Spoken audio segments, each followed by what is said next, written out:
welcome us to this powerful training and exposition on why does network marketing has such a bad name. I am Emanuela Obi. The question is,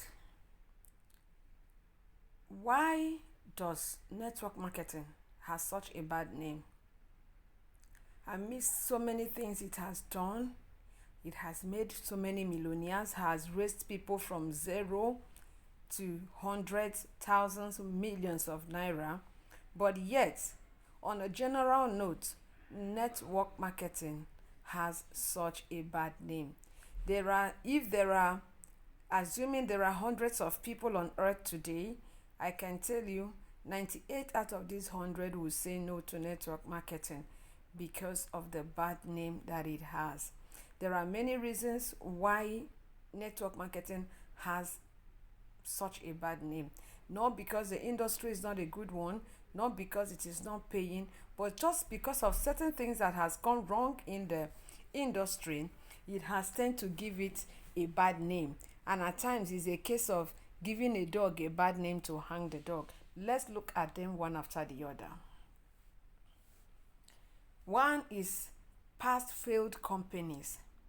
There are companies that have existed in the past that failed.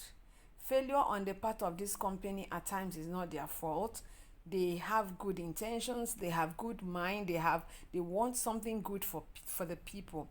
But somehow along the line, due to either management issues or certain things that happened within the company, crises that came on the company, which can happen in every other ordinary industry, management couldn't handle it well, and this led to the company closing down. Or some of the companies somehow undercalculated their compensation plan, and then probably some actually know that this compensation plan can't pay, but because they want to get people involved first, believing that when people now get enticed and join, with time they will be able to adjust the compensation plan and operate smoothly. Now, by the time they started paying the compensation plan, they now find out that, oh, we need to adjust this compensation plan, else we will go down. And you know how people are, any slightest change, people don't like change. Africans for one don't like change. Anything change will so disrupt the whole system. So in the verge of trying to salvage the company from collapsing and probably changing its marketing plan, you will now see people, they will lose interest, because what they want is that very money they are making at that point in time.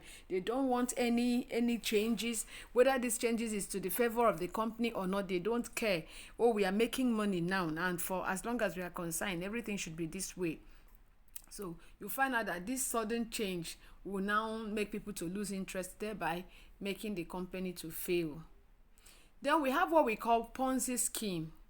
Ponzi scheme are all this scheme that people, this gets rich quick stuff.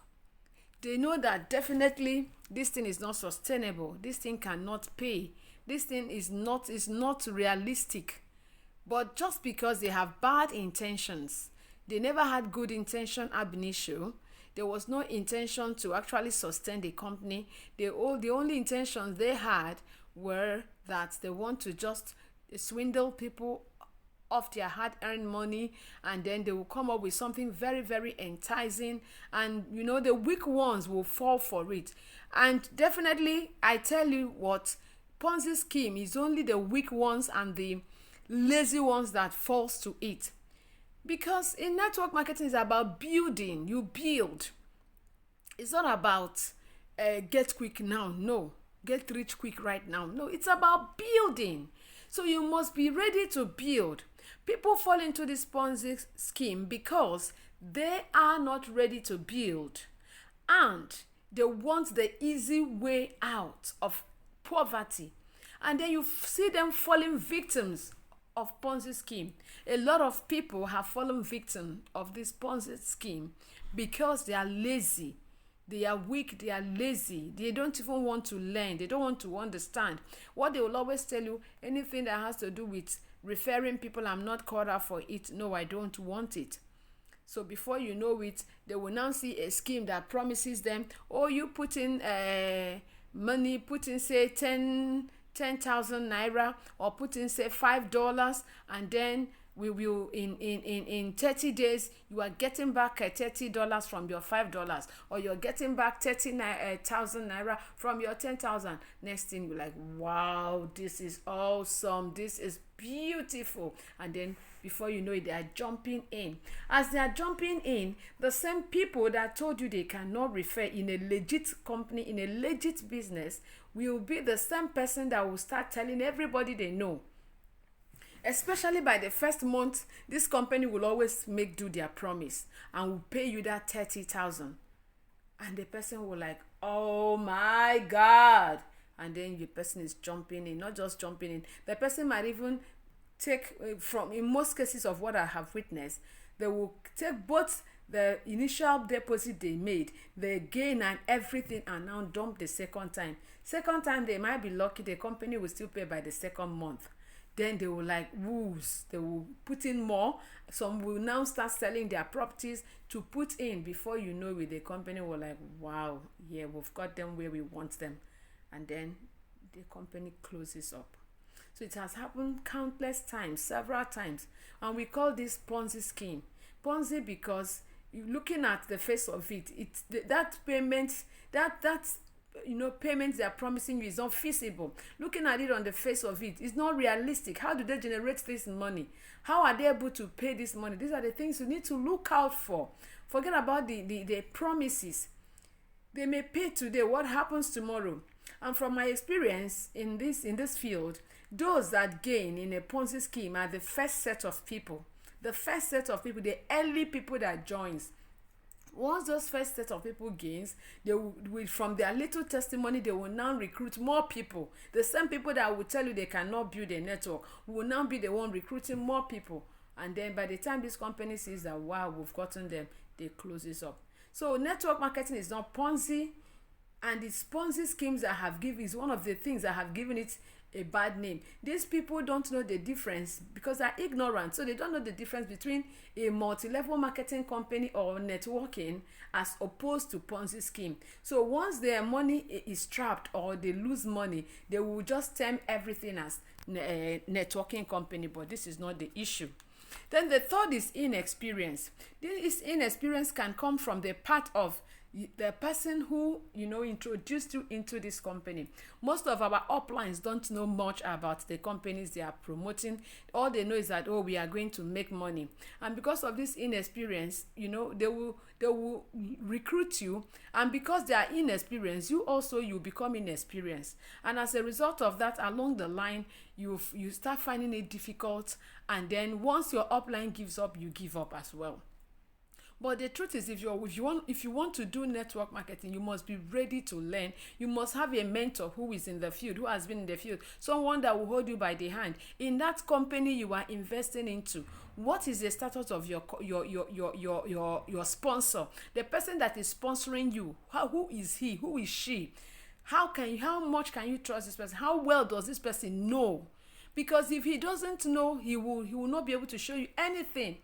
And then you must be ready to read up books on network marketing, watch videos on YouTube. There are so many videos on YouTube, and then give yourself to learning. So inexperience is one of the reasons that the programs have failed, or you as a person have failed. And then when you fail, you now, instead of accepting what you're on your own part, that you are responsible for your failure, you rather channel it back to the company, and the next thing you say is that, oh, network marketing is not good. Some is greed. Yes, greed mostly on the part of the company and the part of your sponsor as well. There are some companies that when they started, they were doing pretty well. They come on board, they are doing pretty well. And then along the line, they suddenly realize, oh, we need more money. These people are hungry. We need to increase some of our prices or whatever. By the time they now do this, people become frustrated. and they don't want to continue with such a company. I have been involved in one like that, whereby they have barely started, before you know it, they are changing their prices as though they weren't prepared from the onset when they started. This is not to say the industry itself is bad. That is peculiar to a particular company and their policies. So it doesn't, this is when you try to now use, because of that singular act, you try to generalize. We call this fallacy of generalization. Fallacy of generalization. You now try to generalize that the industry is not good, is bad. It's not about the industry, it's about that a particular company in question. Or the greed could come from the part of your sponsor, whereby the company says you are joining us with say $10. Like there's a company I am involved with recently, the one I'm currently promoting. The company tells you are joining with $5, and then you go about because you want to make it overnight. You're not ready to build. The sponsor goes out or comes to you that he or she wants to recruit and tells you, yes, it is $5, but if you want to grow fast, just put in $100. $100 without a workability of how you are going to get back your money. $100 without other people in your team to help you build it to realize back your money. And ignorantly, you will put in that money because of their greed. They will be paid for the money you have put in, but you will lose out. Because along the line, when all the promises the person has made to you hasn't come to fruition, you become frustrated and you abandon the program. Most times, companies don't even close up. People abandon the program because they are not getting quick returns as they want. So this is part of that. Is impatience too. Impatience is part of it. You are not patient to build, and because you're not patient to build, you give it back on the company and said, no, this company is not what they said. The company didn't say that to you. The company have their compensation plan. Rather than look at the compensation plan of the company, you were rather listening to your sponsor who is greedy. Okay. Then another thing is inadequate information regarding the company and its services or its products. This will be likened to what I just mentioned. You join a company ignorantly without even making out time to find out what is their compensation plan. What products are they offering us? What are their services? How do I maximize profit in this company? How do I get to the top? How do I build to be able to get all of this? No, you are not interested. You just want to jump in and then start making money overnight. Any company you join, you must make out time to go through their compensation plan one after the other. Try to understand it. If I'm to get to level 1, what do I need to do to get to level 1? If I'm to get to level 2, for every level you attain in a company, there is always an action on your own part. So when you fail to give in the required action, you will not get the desired result. And as a result, you will get frustrated and you will step down. But in that same company, people are making waves. People are getting results. People are rising to the top. Why are you not rising to the top? Then the next thing, you give it a bad name and say this industry is a bad one. Please change that attitude. Yes, at times again, we have the government policies, especially in our country, Nigeria. We have government policies who don't even understand this industry. Like sometime last year or last 2 years, we had a situation of the cryptocurrency world where the people in government had to make policies, labeling cryptocurrency as either Ponzi scheme or cyber crime and so on and so forth, because they are not informed. And then they now, because of this, they now brought in policies that makes it impossible for you to and when you earn your money, you cannot get it out. Banks are told to look out for those who are involved in cryptocurrency. Because they are not informed and they make all these policies. But that doesn't mean that the industry itself is a bad one. No. The truth is that cryptocurrency is where the world is going.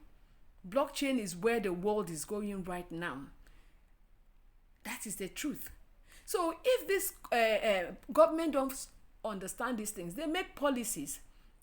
Then another thing that affects the industry is bad economy. Bad economy. For instance, those of some companies that are involved in physical products, as they import this product, by the time the product comes into the company, into the country, they have series of duties they have to pay. They have series of clarifications, clearing agents, and the rest of it they have to settle. And by the time they are done with this, it makes the prices of these products to go on the high side, making it very difficult on the part of the company. So all this bad economy is affecting the industry as well, in Africa particularly, and in Nigeria to be precise. So by time they come up with all these stuff, it makes it difficult for these companies to operate, whereas same companies in other countries are doing marvelously well, raising millionaires. Now, from the little things I've said so far, are you convinced that it's not about the industry? It's about certain things. All these red flags I have mentioned here, you need to look out for it. Some are your fault. Some are the fault of your upline or your sponsor rather. Some are the fault of the company though, but very little from that side. Some as a result of government of the day. So that doesn't make it a bad industry at all. Now the question is it really legit? Is network marketing industry legit? I will say a big yes. It is legit. Very, very legit. Why? One is that most of these companies are incorporated in whatever country they are operating. It is incorporated by the relevant authorities, and I believe no country will incorporate a company that is not legit. Okay, the implication of incorporation of a company is the fact that it gives it a legal entity. It becomes a legal entity. It can sue and be sued. In other words, if anything goes wrong, because that company is incorporated in that country, you can actually sue that company, and that company can also sue you, whereby you also default their terms and conditions. Okay, so by that it makes it a legal entity. So whenever you're joining any networking company, please do find out, is this networking company a registered networking company? Is it incorporated in my country or in their country of origin? Now, some of them have physical or digital products. Okay, a company that has a physical product, you cannot say is a scam or whatever, because when you pay to that company, you are accepting the product. You are paying in exchange for the either physical products they are giving you or digital products they are giving you, or probably for the services they will render, because some are service oriented. They render services in form of trainings. For instance, you are paying money to be part of this training. This company is a service-oriented company, giving you services in form of training, informations on network marketing, informations on how you can build your business and the rest of it. That is the services they are rendering. So some might be rendering services. Some may have physical products that you buy in exchange. Some have digital products because of the world has gone digital. So a lot of things is happening in the digital space more than the physical world actually. Okay. Then some of them, most of these companies, their faces are known. The people behind it, like during incorporation, we have the directors who are part of the incorporation of the company.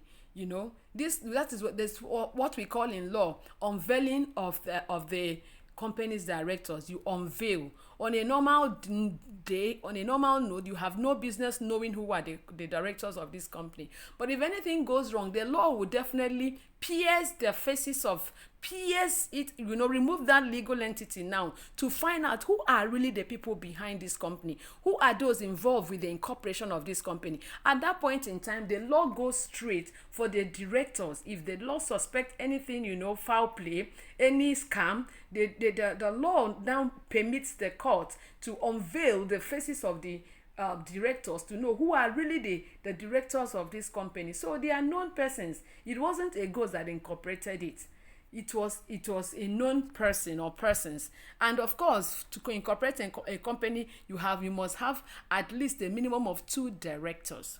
So with this, I can categorically say that network marketing is legit, 100% legit, is a place to be, but it's something that is worth doing. But all you have to do, you have to give it your best, you have to learn, you have to open your heart, you have to study, you have to get mentorship, and that way you will grow. This company is creating more millionaires than you can ever think of.